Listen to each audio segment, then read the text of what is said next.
अस्सलाम वालेकुम dear viewers, कैसे हैं आप लोग। Welcome to Speechifier channel. आज मैं आपके साथ फर्स्ट वीडियो लेक्चर शेयर कर रहा हूँ। आई होप कि ये आपके लिए इंटरेस्टिंग भी होगा और इन्फॉर्मेटिव भी होगा। तो सबसे पहले मैं आपको बताता चलूँ कि आज का हमारा टॉपिक, जैसे कि आप यहाँ पे देख सकते हैं कि सेंटर ऑफ ग्रेविटी और सेंटर ऑफ मास, इन दोनों में क्या डिफरेंस है और इनमें लाइक क्या सिमिलरिटी है, ये दोनों चीज़ें मैं आपके साथ शेयर करूंगा। सबसे पहले मैं आपको ये बताना चाहूंगा कि आप सोच रहे होंगे कि थंबनेल में तो सर के पास आपने एक रूह अफ़ज़ा की बोतल देखी थी, वो किधर गई। मैं आपको दिखाता हूँ। ये बेसिकली ये वही हमारे पास रूह अफ़ज़ा की बोतल है जिसके साथ आज हम एक्सपेरिमेंट करने जा रहे हैं, और इसकी मदद से आज मैं कंसेप्ट क्लियर करूंगा आपका सेंटर ऑफ मास और सेंटर ऑफ ग्रेविटी का। क्योंकि अक्सर स्टूडेंट्स को ये डाउट रहता है कि सेंटर ऑफ मास और सेंटर ऑफ ग्रेविटी क्या ये सेम चीजें हैं या डिफरेंट हैं। अगर सेम है तो किस पर्सपेक्टिव में सेम है, और अगर डिफरेंट है तो किस लिहाज से ये डिफरेंट है। और आपके साथ शेयर करता जाऊं, to be very honest, when I was student I remain confuse in this that whether these two things are similar or different, and I came to the conclusion after a long time that these two things are similar to some extent and different with some perspective. अब इसमें similarity क्या है और difference क्या है। अगर सिर्फ हम डेफिनेशन की बात करें कि इसको हम डिफाइन कैसे करेंगे, तो जो सेंटर ऑफ मास होता है उसको हम कहते हैं कि centre of mass is a point on the body where the applied force displaces the object or displaces the body without any rotation। मतलब ये कि सेंटर ऑफ मास एक ऑब्जेक्ट के ऊपर, एक बॉडी के ऊपर एक पॉइंट होता है जिसके ऊपर जब आप फोर्स अप्लाई करते हैं तो वो उस बॉडी को, उस ऑब्जेक्ट को डिस्प्लेस कर देता है, मूव करा देता है विदाउट एनी रोटेशन। लाइक उसमें वो ऐसे लाइक रोटेशन प्रोड्यूस नहीं होती, स्ट्रेट उसको ट्रांसलेटरी मोशन में उसको मूव करा देता है। जैसा कि आप देख सकते हैं इस डायग्राम में, ये जो येलो डॉट्स हैं ये सेंटर ऑफ मास की पोजीशन को शो कर रहे हैं। यहाँ पे अगर आप फोर्स अप्लाई करेंगे तो ये मास ट्रांसलेट होगा, मूव करेगा विदाउट रोटेशन। अगर हॉरिजॉन्टल फोर्स होगी तो ये रेड लाइंस के बीच में मूव करेगा, और वर्टिकल फोर्स के लिए ये ब्लैक डॉटेड लाइंस के बीच में मूव करेगा।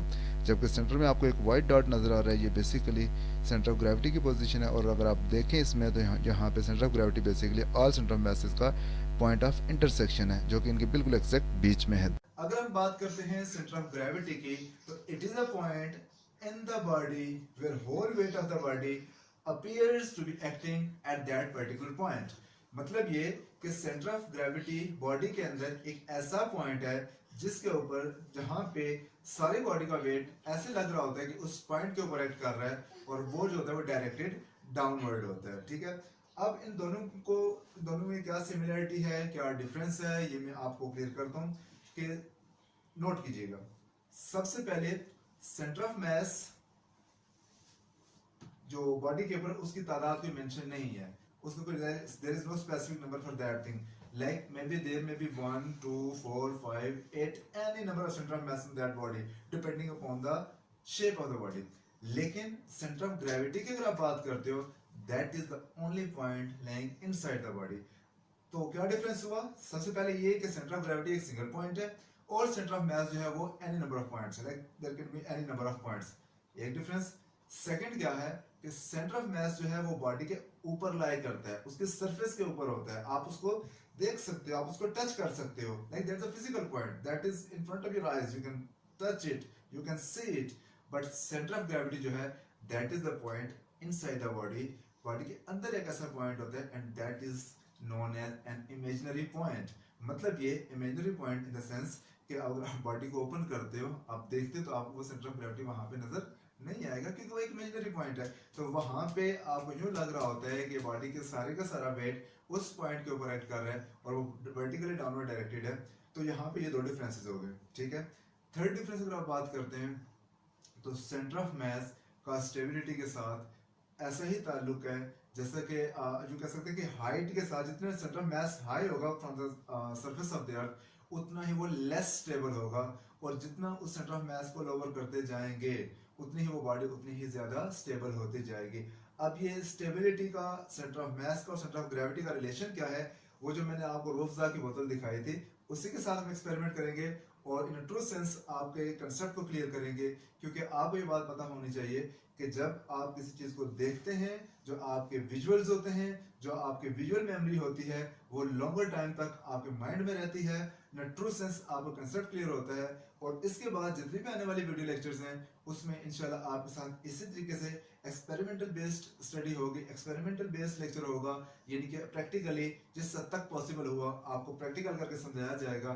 तो बच्चों यहाँ पे होता है स्टार्ट हमारा एक्सपेरिमेंट। सबसे पहले हमने क्या किया कि एक ब्लॉक के ऊपर फुल बॉटल भरी हुई रूह अफ़ज़ा की, वैसे आपस की बात है कि ये रूह अफ़ज़ा नहीं है, ये फूड कलर है जो मैंने इसके ऐड किया हुआ है। अच्छा, अब हम क्या करते हैं कि आहिस्ता-आहिस्ता इसकी हाइट को इंक्रीज़ कर रहे हैं, देखते हैं कि किस हाइट के ऊपर आके ये टॉपल ओवर होगा या डिस्टेबल हो जाएगा।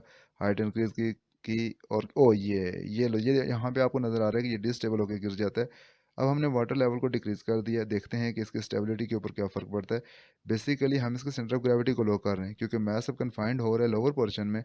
जितना मास लो होगा उतना ही ज़्यादा इसको ज़्यादा स्टेबल होना चाहिए। अभी पहले हमने क्या किया था कि जिस पॉइंट के ऊपर वो डिस्टेबल हुआ था उसको हमने मार्क कर लिया और वो था 3.5 सेंटीमीटर।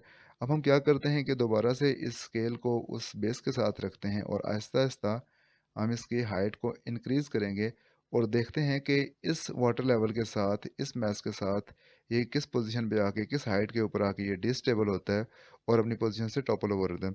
तो यहाँ पे आहिस्ता-आहिस्ता हम क्या करेंगे, इसकी हाइट को इंक्रीज़ कर लें एंड यहाँ पे देखें, यहाँ पे देखें, यहाँ पे देखें, इसकी हाइट कितनी ज़्यादा, ओह! यहाँ पे आके ये टॉपल ओवर हो जाता है। लेकिन इस हाइट हम इसको एक्सपेरिमेंट को रिपीट करते हैं ताकि एग्ज़ैक्ट हम वैल्यू ले सकें कि किस हाइट के ऊपर आके ये डिस्टेबल होता है या टॉपल ओवर होता है। तो हम आहिस्ता-आहिस्ता इसकी हाइट को इंक्रीज़ करेंगे और आप देखेंगे कि बिल्कुल स्मूथली इसकी हाइट को इंक्रीज़ किया जा रहा है ताकि किसी भी किस्म का जर्क इसको फ़ील ना हो। और यहाँ पे करते ये यहाँ पे ये डिस्टेबल हुआ। जब हम इसकी रीडिंग हमने नोट की तो ये हमारे पास आ जाता है 6 सेंटीमीटर। 6 सेंटीमीटर को भी हमने मार्क कर लिया है। अभी हम क्या करेंगे कि इस वाटर लेवल का इसका जो वाटर लेवल है इसको फर्दर डिक्रीज़ करेंगे ताकि इसका मास जो है वो बिल्कुल लोअर पोर्शन में कन्फाइंड हो जाए। और इसको भी हम देखते हैं कि क्या ये टॉपल ओवर होता है, किस पोजीशन के ऊपर होता है, क्या ये इसकी स्टेबिलिटी इंक्रीज़ होती है कि नहीं। और अगर इसकी हाइट हमारे पास 6 सेंटीमीटर से भी ज़्यादा आ जाती है तो इट मीन्स कि ये ज़्यादा स्टेबल है। उसी तरीके से हमने बेस के साथ स्केल रखा और इसकी हाइट को अब हम आहिस्ता-आहिस्ता इंक्रीज़ करेंगे, ये देखने के लिए कि क्या वाक़ई ही जितना सेंटर ऑफ ग्रेविटी लो होता है उतना ही ये चीज़ ज़्यादा स्टेबल हो जाती है या मास ज़्यादा स्टेबल हो जाता है। तो लो जी, हम आहिस्ता-आहिस्ता इसकी हाइट को भी इंक्रीज़ करने वाले हैं और आप देखेंगे कि वाक़ई में जितना मैथ ज़्यादा डाउनवर्ड आई मीन के कन्फाइंड होता है लोअर पोर्शन में, तो ये देखें इस height you will be amazed to see कि यहाँ पे आके ये गिरा है। हम इसको एक दफ़ा रिपीट कर लेते हैं ताकि हमारे पास एग्ज़ैक्ट रीडिंग आ जाए कि किस हाइट के ऊपर।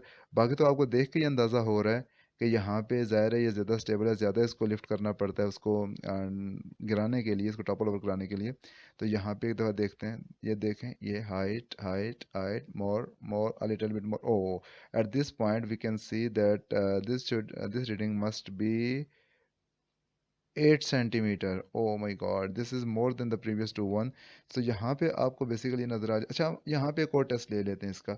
देखते हैं कि या अगर इसको ब्लॉक को हम स्लाइड करते हैं तो वो क्या बॉटल उसके ऊपर स्टेबल रह पाती है कि नहीं। नहीं, बड़ी मुश्किल से इसने अपने आप को कंट्रोल किया। ओह! ये देखें, यहाँ पे ये टॉपल ओवर हो जाती है। अब हम क्या करते हैं दोबारा से और चेक करें, बड़े स्मूथली हम मूव कर रहे हैं, बहुत ज़्यादा जर्क नहीं दे रहे इसको। ये यहाँ पे टॉपल ओवर हो जाती है क्योंकि बेसिकली इस टाइम पे ये बॉटल फिल्ड है और इसका सेंटर ऑफ ग्रेविटी बॉटल के सेंटर में कहीं, यानी कि इसके सेंटर ऑफ ग्रेविटी की हाइट ज़्यादा है तो ये खुद को स्टेबल नहीं रख पाता। हम इसको मूव कराते हैं तो जैसे ही लाइक ये इम्बैलेंस होता है और वो टॉपल ओवर हो जाता है।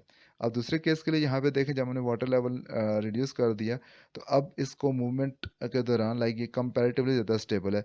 अब ये टॉपल ओवर ज़रूर होता है लेकिन एटलीस्ट जब चेक करें इसकी मोशन, हम ब्लॉक को ज़्यादा फास्ट मूव कर रहे हैं लेकिन उसके बावजूद ये स्टेबल है कंपैरेटिवली।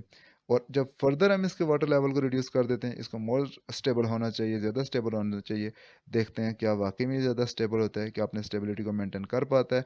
लो जी, यहाँ पे देखें, इस ब्लॉक की मोशन को नोट करें कि यहाँ पे इसकी स्पीड कंपैरेटिवली हाई है और उसके बावजूद भी ये बॉटल जो है लेफ्ट राइट मूव कर रही है, even a little bit slide भी हो रही है, लेकिन उसके बावजूद यहाँ पे ये टॉपल ओवर नहीं हो रही। तो इसका मतलब ये है कि सेंटर ऑफ ग्रेविटी को जितना ज़्यादा लो किया जाएगा उतना ही ज़्यादा स्टेबल होगा और इसी वजह से गाड़ियों की हाइट को मिनिमम रखा जाता है, कम से कम रखा जाता है ताकि उनको स्टेबल किया जाए। आप लोगों से एट द एंड यही रिक्वेस्ट है कि आप लोगों ने अगर चैनल सब्सक्राइब किया हुआ है, हैट्स ऑफ टू यू। और अगर सब्सक्राइब नहीं किया हुआ तो काइंडली सब्सक्राइब कर दें, आपका इसमें कुछ भी नहीं जाएगा, मेरे चैनल की प्रमोशन हो जाएगी, मेरा भला हो जाएगा और सबसे बड़ी बात मुझे इंकरेजमेंट मिलेगी क्योंकि आप सब्सक्राइब करते हैं तो मुझे ये अंदाजा होता है कि मेरा वीडियो लेक्चर जो है वो देखा जा रहा है। मेरे वीडियो लेक्चर के ऊपर लाइक कुछ स्टूडेंट टाइम पास कर रहे हैं, कुछ स्टूडेंट इसको टाइम दे रहे हैं।